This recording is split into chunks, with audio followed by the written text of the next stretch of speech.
Fulton got taken to school. A week ago from posting this video, Naoya the Monster Inoue torched cool boy Steph Fulton in an 8-round masterclass, making him the 5th Asian boxer to ever become a 4-division world champion.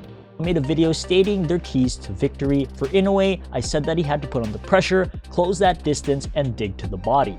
He did all of that. Fulton, on the other hand, needed to avoid exchanges, pop his jab and keep it active, and keep his distance. He didn't do much of that.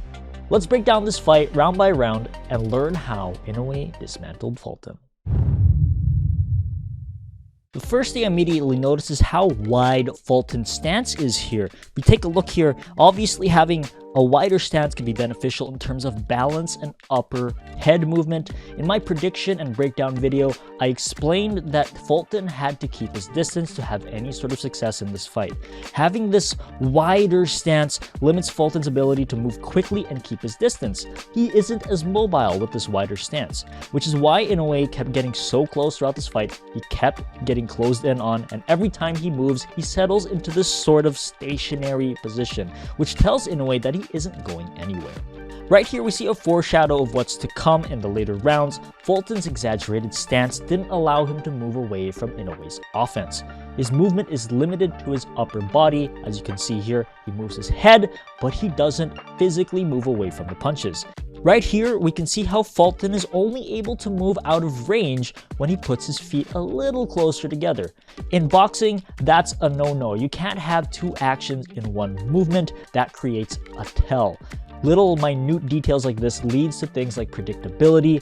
And what I'm trying to say is that Inoue knows that Fulton won't be able to move out of the way as long as his stance is wide. Here's one thing I also wanted to point out. I just found it really cool. Inoue seems to be leaning more and more into a sort of Philly shell high guard combo.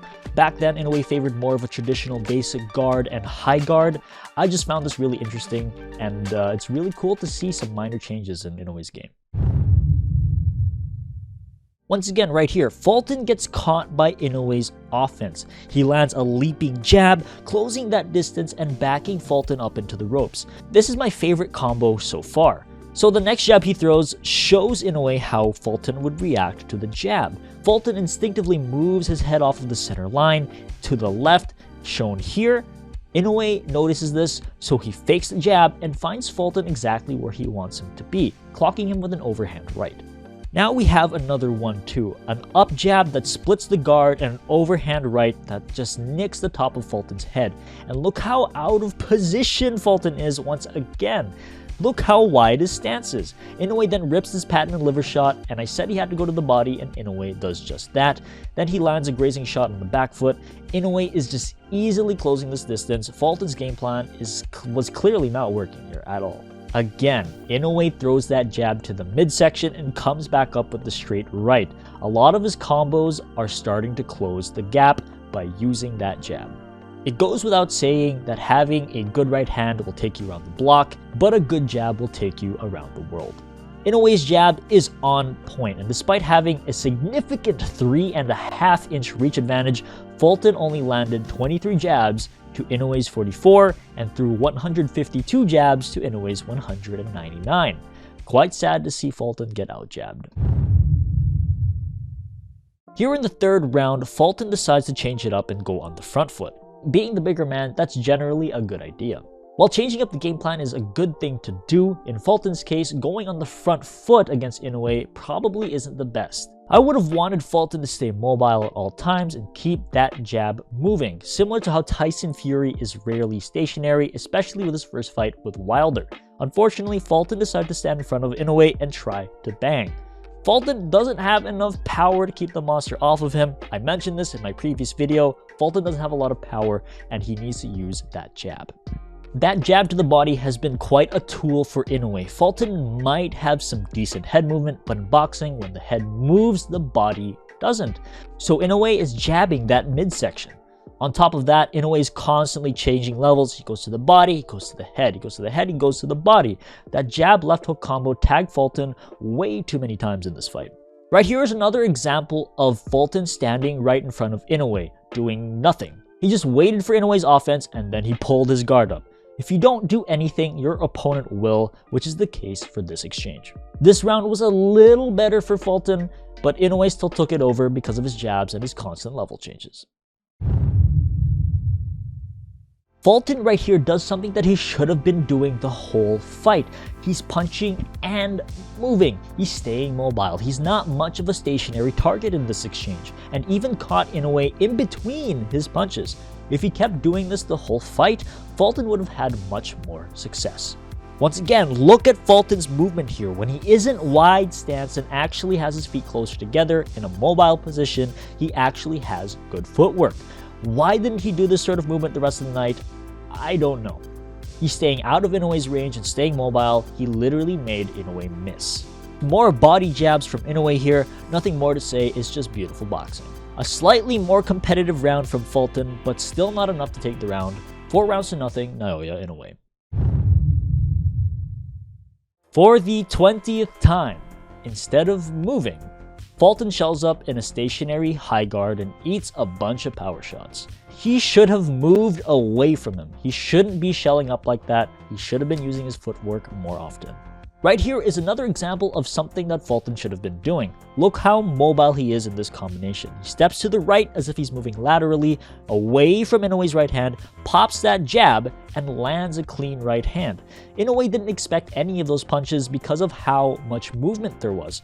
Unfortunately, this is one of the rare combinations that Fulton landed. Competitive round once again, but Inoue still won by landing the more effective punches.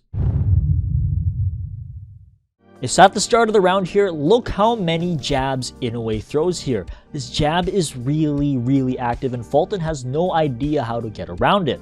I really don't understand Fulton's game plan here. He should have at least tried to jab with him and use that reach advantage. I have no idea what the fuck Inoue did here. It was a running 4-punch combination. This goes against most boxing conventions, but goddammit, if it works, it works. Right here, I just mentioned this. Fulton jabbed at the exact same time as Inoue, and look who landed cleaner. It's because of that extra reach. Fulton has more room to play with. Competitive again, but Inoue still on top, 6-0, Naoya Inoue. Out here in round 7, nice check hook here from Inoue, catching Fulton coming in. It takes another level of timing to slip in a check hook like that. Beautiful boxing again. Here is a little glimmer of hope for Fulton. Look how many jabs Fulton threw. He made Inoue shell up and landed his best punch of the fight. I said in a previous video that in order for Fulton to win, he had to use his jab. This is one of those rare times where he found some success. Nice slip counter here from Fulton, timing that jab and throwing an overhand right perfectly. Inoue was being a little bit sloppier than usual. Right here, Fulton is doing a lot better movement-wise this round. Inoue is continually having to try to cut off the ring. On top of that, Fulton is actively using his jab.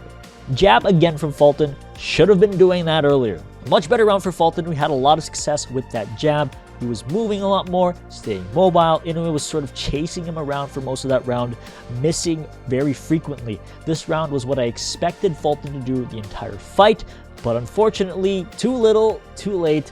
Actually gave that one round to Fulton, 6-1, Naoya Inoue. Here we go, round 8, the fabled round. Stab jab to the body again, stopping Fulton in his tracks. He still has no answer for that jab.